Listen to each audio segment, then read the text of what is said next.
Salve, camaradas, tudo bem? A ideia da gente conversar com vocês hoje aqui é um pouquinho diferente, talvez uma conversa um pouco mais longa do que o habitual, mas eu acredito que seja uma das conversas aí que a gente vai ter mais importantes desde que eu comecei esse canal. A ideia hoje aqui é falar, convocar vocês todos e todas que estão assistindo, que estão ouvindo, para que a gente entenda o que está se passando nessas eleições. Então, nós estamos falando de um assunto bastante delicado, que apesar de muita gente desacreditar, muita gente achar que é uma simples eleição, assim como foram as outras, não é. Essa eleição, ela mostra a sua grandiosidade, a sua grande importância, justamente pela frente ampla construída pelo presidente Lula. A união de 10 partidos, tendo como vice um adversário político histórico, que é o Geraldo Alckmin, que hoje une as forças nessa frente ampla, uma frente que busca, acima de tudo, lutar contra o avanço do fascismo no Brasil. Não é exagero nenhum a gente falar em fascismo. Muita gente acha, você não acha que é muito exagerado a gente falar que é um país fascista que a gente está vivenciando? Não. Basta a gente ver as atrocidades aí que estão ocorrendo, né? As mortes, inclusive, de adversários, né, que eles enxergam como inimigos, a própria distribuição à torta e direito da legalização aí da possibilidade de cidadãos, os chamados cidadãos de bem, comprarem armas, né, armar uma população que é somente a população que tem condições de adquirir essas armas. Então é uma situação bastante preocupante, porque nós estamos falando aí no combate do avanço de mais esse tipo de retrocesso, um retrocesso aí que tornou do Brasil pária mundial. Hoje nós tivemos, passando mais uma vergonha enquanto nação, as falas descabidas, mentirosas, como ele sempre faz, esse que se diz presidente, e contra o qual nós iremos lutar. Nós estamos lutando desde sempre. Confesso que muita gente não acreditava que fosse chegar a essa situação calamitosa, mas infelizmente chegou. E nós temos a oportunidade agora, democraticamente, de exercer a nossa função e, no voto, derrotar esses fascistas. Então a ideia hoje aqui é falar um pouquinho para que a gente volte a ser o país que realmente nós éramos. Nós estamos falando de um país que era, estou com uma cola aqui para não errar os dados, o Brasil, que era a sexta maior economia do mundo. Nós tínhamos salários valorizados, salários esses que eram, como é que fala? Eles eram reajustados acima da taxa de inflação, garantindo o poder de compra. Nós tínhamos aí a taxa de desemprego baixa, nós tínhamos pleno emprego e, obviamente, o Brasil, uma das coisas mais importantes que abala demais, né? Uma situação que é triste demais, que talvez eu e você que esteja aí assistindo não passamos por isso, mas o Brasil voltou hoje ao mapa da fome. Nós temos no Brasil aí um padrão de insegurança alimentar, ou seja, indivíduos que não sabem se vão comer 3 refeições mínimas necessárias, de 127 milhões de pessoas. E, ao mesmo tempo, 33 milhões de pessoas que estão passando fome, não tendo o que comer. Uma incoerência, como a gente já falou em outras vezes, do país, que é um dos maiores exportadores de grãos. Grãos esses, como a gente também já comentou, não geram comida, geram commodities justamente para o agronegócio. E aí, quando a gente fala nisso, muita coisa a gente tem que falar, né, a respeito da inflação também. Então não é um mero despreparo, não é uma mera política incompetente que eu me recuso, eu vou evitar ao máximo falar o nome dele, o inominável, esse genocida, esse fascista. A política dele é uma necropolítica, é a política da morte. Ele não faz isso de propósito. Eu já cheguei a essa conclusão e muita gente concorda comigo. É uma política que visa o extermínio das pessoas mais pobres, das pessoas mais desfavorecidas.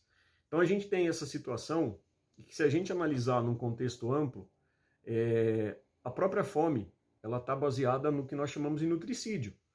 O que é o nutricídio? A gente está falando desses reflexos diretos e indiretos, onde as pessoas vão ter acesso a comidas de baixa qualidade nutricional, comidas com excesso de corantes, com excesso de sal, com excesso de açúcar, com excesso de gordura, e tudo isso vai comprometer não apenas a saúde desses indivíduos, mas as gerações futuras.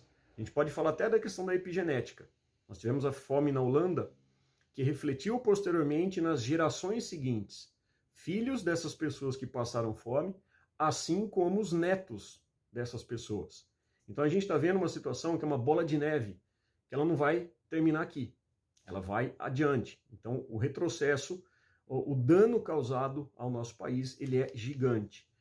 E, obviamente, a questão da inflação, tirando o poder de compra, reduzindo a quantidade de comidas com qualidade, o acesso à proteína de qualidade, tudo isso também vai refletir na formação. Formação essa das crianças, inclusive. O baixo poder cognitivo, o baixo poder de aprendizagem, e tudo isso vai refletir, óbvio, na mão de obra, que vai ser uma mão de obra barata, uma mão de obra técnica, que visa exatamente a redução do número de cabeças pensantes. Porque pessoas que pensam, pessoas que contestam o sistema, pessoas que contestam esses indivíduos, elas não são bem-vindas, porque eles incomodam. Pessoas que pensam incomodam. Paulo Freire já alertava isso, né? O sistema se incomoda com as pessoas que contestam. Então, formar pessoas questionadoras não é o objetivo dessa gente. E é contra isso também que nós temos que lutar. Outra coisa importante que eu quero associar com essa necropolítica diz respeito aos cortes de 59% da farmácia popular. Medicamentos contra hipertensão, fraldas geriátricas, medicamentos diversos que eram garantidos à população de baixa renda para tratar suas doenças, serão deixadas à regalia, né, dessa causalidade que esse indivíduo causou, que esse indivíduo gerou, justamente para ter a verba do chamado orçamento secreto, que é uma compra legalizada de votos, compra de apoio. O tal do Centrão, não à toa, esse indivíduo é a tchutchuca do Centrão. Outra coisa que a gente também precisa reforçar, que muita gente não está conseguindo compreender, é o preço do combustível, especificamente os combustíveis atrelados ao petróleo, gás natural e a gasolina. Existem dois fatores que levaram ao aumento, né, que batendo aí R$ 8, R$ 9 o litro da gasolina. O Brasil sendo um grande produtor, nós temos aí o pré-sal que foi entregue, um verdadeiro crime de lesa pátria, que começou com o golpe da presidenta Dilma em 2016, que foi substanciada por José Serra, que foi nomeado rapidamente o embaixador do Brasil, que ele já havia prometido para a Shell, para a Chevron, lá em 2010, que uma vez eleito, ele abriria o mercado para o capital estrangeiro. E foi o que ele fez. Ele foi nomeado, a primeira medida dele foi abrir as reservas do pré-sal para o capital estrangeiro. Ou seja, mais do que um crime lesa pátria, isso afetou diretamente a verba, 75%, que seria destinada à questão da saúde, à questão da educação e, obviamente, a preservação do meio ambiente. Isso foi, novamente, atrelado o preço internacional do petróleo, o preço de paridade internacional, o PPI, que fez com que o Brasil, mesmo tendo produção, equiparasse a produção do petróleo com dólar. Qual o grande problema disso? Primeiro, o nosso dinheiro é o real. E com todas essas crises sanitárias, políticas, crises causadas pela incompetência e irresponsabilidade do desgoverno, o real é desvalorizado. Consequentemente, o preço do petróleo, que ele está atrelado ao mercado externo, e tivemos aí um dos fatores, a crise ocasionada pelos conflitos da Rússia contra os nazistas da Ucrânia, nós tivemos, obviamente, uma alta disso tudo. O que o Inominável fez? Para tentar ganhar votos, enganando a população, ele decide a redução do ICMS, que é um imposto destinado aos estados, e esse imposto era direcionado para verbas das pastas da saúde, da educação e da segurança pública. Reduz-se a carga de imposto, compromete-se os estados que passam a não ter essa verba e, consequentemente, o Brasil, ao invés de, que seria a grandiosidade de um presidente em não atrelar mais o preço da Petrobras, o preço do petróleo ao dólar, ele não fez isso. Tentou se justificar de tudo, mostrando a incompetência e o comprometimento que esse que se diz patriota tem com o capital estrangeiro, principalmente com o capitalismo estadunidense. Então é isso que a gente precisa entender. Essa verba, essas quedas que estão tendo constantemente, porque a redução do ICMS, que foi conquista do governo, isso é balela, isso está te enganando. E mais do que está te enganando, isso está tirando verba da educação, da saúde e da segurança pública, o que vai vir a longo prazo e nós vamos pagar esse preço. Outra coisa que eu quero chamar a atenção, o meio ambiente. Nós temos aí o Brasil batendo recordes e mais recordes quando a gente fala em desmatamento. Nós temos aí baixos investimentos que a gente está tendo, aparelhamento do Estado, coisa que eles acusavam que o PT fazia, mas a interferência direta no IBAMA, nos órgãos de fiscalização e a própria redução de multas ou a anistia de multa dos criminosos ambientais estão promovendo aquilo que eles sempre desejaram em pleno início da pandemia, quando aquele ministro fascista chamado Ricardo Salles prometeu passar a boiada enquanto o povo se preocupava com a pandemia. Povo esse que foi comprometido também, são quase 700 mil mortes que foram ocasionadas de forma proposital pela irresponsabilidade, pelo negacionismo do desgoverno. Tudo isso aproveitaram então para permitir que índices de desmatamento em terras indígenas, que garimpos ilegais em terras indígenas, que a falta de fiscalização e os incêndios criminosos, que bateram recordes e a cada mês, infelizmente, novos recordes são são gerados, a gente está sofrendo com tudo isso. E não é um sofrimento só pela perda da biodiversidade, pelo etnocídio que estão causando contra os quilombolas, contra os ribeirinhos, contra os indígenas. Nós estamos falando também de afetar todo o ecossistema. A gente já falou algumas vezes, mas nunca é demais repetir. O desmatamento da Amazônia, o incêndio na Amazônia, no Pantanal, ele reflete diretamente o regime de chuva. Associado a tudo isso, nós temos os chamados rios voadores, que no processo de evapotranspiração da floresta amazônica, ele vai ser extremamente importante para que nós tenhamos chuvas na região central do Brasil, na região sudeste e na região sul. O que nós estamos vendo recentemente? Seca como a gente nunca viu. Isso significa que nós estamos afetando não apenas o clima de um mundo todo, mas principalmente o nosso país. Isso vai fazer com que nós tenhamos a falta de chuva, baixem os reservatórios das hidrelétricas, o que faz com que, para geração de energia, nós tenhamos que acionar as termoelétricas, que são abastecidas com combustível fóssil, com carvão mineral. Ou seja, piorando ainda mais a geração de gases do efeito estufa, o que vai contra os princípios que o Brasil é signatário de redução da emissão de carbono.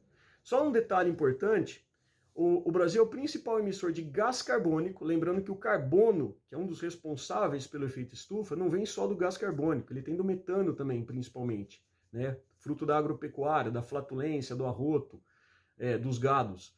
Mas 79% do gás carbônico que o Brasil emite vem exatamente dos incêndios. Ou seja, nós estamos perdendo a oportunidade de sermos exemplo mundial na redução desses gases do efeito estufa. Tudo porque a boiada segue passando. E não para por aí. Se nós estamos falando em soberania nacional, em patriotismo, como eles adoram, né, gritar da boca para fora, nós estamos prejudicando as relações diplomáticas com essas atitudes. O que fez com que a União Europeia aprovasse sanções contra produtos brasileiros justamente por não respeitar os princípios ambientais, o que vai refletir diretamente na nossa balança comercial. Então a gente está deixando de ter investimentos fruto de todo esse despreparo, de toda essa irresponsabilidade que esse inominável e a sua gangue, a sua milícia estão fazendo. É importante a gente entender também que quando a gente fala nesse processo de fiscalização, de combate à corrupção, que também foi a bandeira, né, em 2018, quando eles começaram lá a falar aquelas barbaridades, aquelas baboseiras, estava na cara que nunca isso ia acontecer. Sempre foi assim. Quando há uma crise mundial gerada pelo capitalismo, é bom que se entenda isso, há um movimento nacionalista, há um movimento reacionário de uma direita conservadora que se diz preparada para combater tudo e a todos. O que acontece nessa situação? Eu vou trazer aqui alguns dados. Esse combate à corrupção, ele deveria ser garantido exatamente pela autonomia das instituições. Quando eu falo em instituições, a gente está falando Procuradoria-Geral da República, a gente está falando do próprio IBAMA, nós estamos falando da Polícia Federal. E o que aconteceu nesse tempo? Tem alguns dados aqui. Quando foram investigar aquele blogueiro fascista chamado Alan Santos, que hoje ele é fugitivo, foi exonerado o delegado da Polícia Federal pelo inominável. Quando foram investigar Ricardo Salles, quando foram pelos crimes ambientais, quando foram investigar Flávio, filho do genocida, que está envolvido em casos comprometedores aí de corrupção, foram exonerados os delegados. Quando foram investigar o Jair 04, que é o outro fascistinha, filho mais novo do fascista mor dessa família, assim como foram investigar o Queiroz, do Laranjal, da Micheque, esses delegados da Polícia Federal foram simplesmente afastados. Ou seja, junto com isso, você tem também a questão dos 100 anos de sigilos contra necessidades que o povo precisa ter de avaliar os gastos, de avaliar a compra da Covaxin, com superfaturamento, com a propina de $1. A gente tem várias situações que o povo brasileiro, nós brasileiros, cidadãos e cidadãs, temos o direito de ter conhecimento. O que o Inominável fez? Coloca sigilo de 100 anos. Ou seja, nós não temos mais acesso. Fora da lei de transparência, lei de acesso à informação, tudo isso está sucateado de forma proposital. Não podemos esquecer também que ainda falta uma explicação plausível, e é óbvio que ela não vai acontecer, porque ela é fruto de propina, ela é fruto de desvio de dinheiro, das 51 mansões, 59 mansões dos 107 imóveis que foram comprados de dinheiro vivo, só pela família desse que nos desgoverna. 59 imóveis apenas nesses últimos anos, em dinheiro vivo. Será mera coincidência que nesse mesmo período nós tivemos aí a produção das notas de R$200? Você que está aí assistindo, que está ouvindo, já pegou uma nota de R$200 do Lobo Guará em mãos? Eu confesso que eu nunca vi. E por que será que fizeram isso? Será que a gente realmente estava precisando dessas moedas, dessas notas, essas cédulas de R$200? É muita coincidência quando vem à tona mais esse caso de corrupção. Então, gente, não dá para a gente se enganar com tudo isso.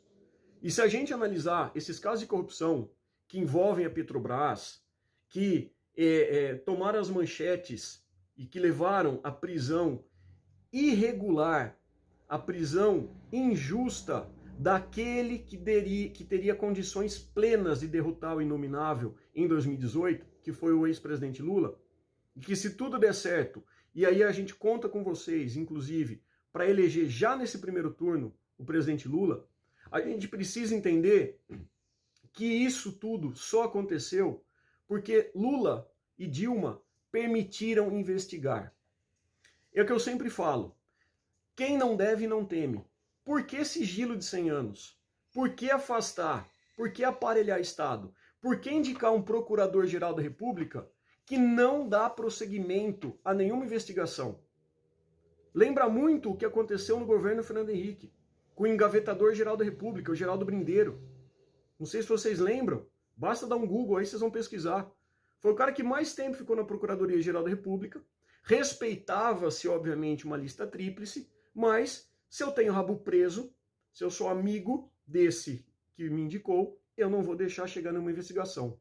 Lula e Dilma jamais fizeram isso, jamais geraram interferência, nem na Procuradoria-Geral, nem na Polícia Federal e nem aparelhando o Estado, como muitos gostam de dizer.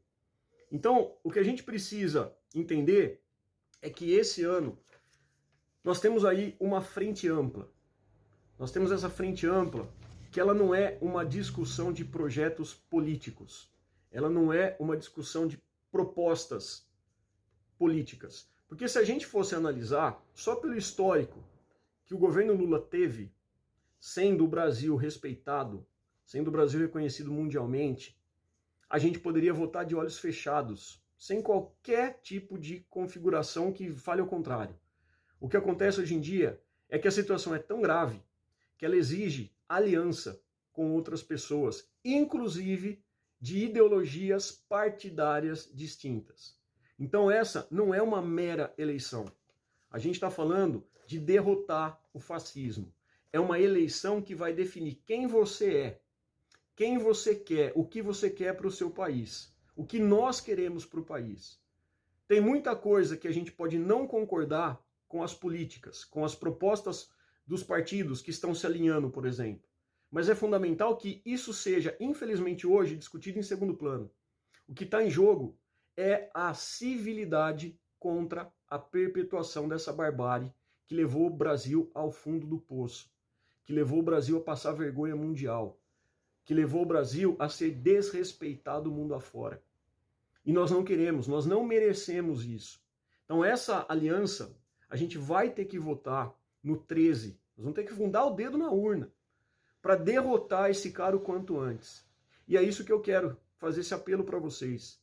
A gente precisa esquecer exatamente algumas ressalvas que nós temos, porque o único capaz de derrotar é o presidente Lula. É a aliança com Alckmin, é a aliança com esses outros 10 partidos. Seja você adorador do Ciro, da Tebet, de qualquer outro, não é o momento de marcar posição. A gente precisa marcar uma posição única, que é derrotar o fascismo. E a gente precisa contar com o voto de cada um de vocês. Inclusive, somente com a restituição dessa ordem democrática é que nós vamos poder efetivamente nos opormos exatamente contra políticas que não nos agradam. Nós vamos poder manifestar, nós vamos poder exigir políticas públicas, nós vamos poder exigir que seja um governo para o povo. Só vai ser possível isso com a restituição democrática. Vai ser fácil? Não vai. Porque o estrago foi grande. Vidas foram perdidas. O Brasil está numa pindaíba danada. Seja inflação, seja desemprego, seja desvalorização do real, seja preço de alimento. Eu que pago aluguel, tenho reajustes que não passam nem perto do reajuste que eu tenho no meu salário. Então todo ano é corte. Corte disso, corte daquilo. E a gente vai ficando numa situação cada vez pior. Então pensem nisso. Vamos votar com consciência. Vamos acabar com todos esses abusos, com todo esse retrocesso. Eu acho que só assim que a gente vai poder voltar a discutir política verdadeiramente. Mas antes de tudo, a gente tem que derrotar. Tem que colocar essa corja toda, essa família vai ter que pagar por tudo que ela fez. Nós vamos acabar com esse sigilo de 100 anos. E esses caras vão pagar. E vão pagar em vida.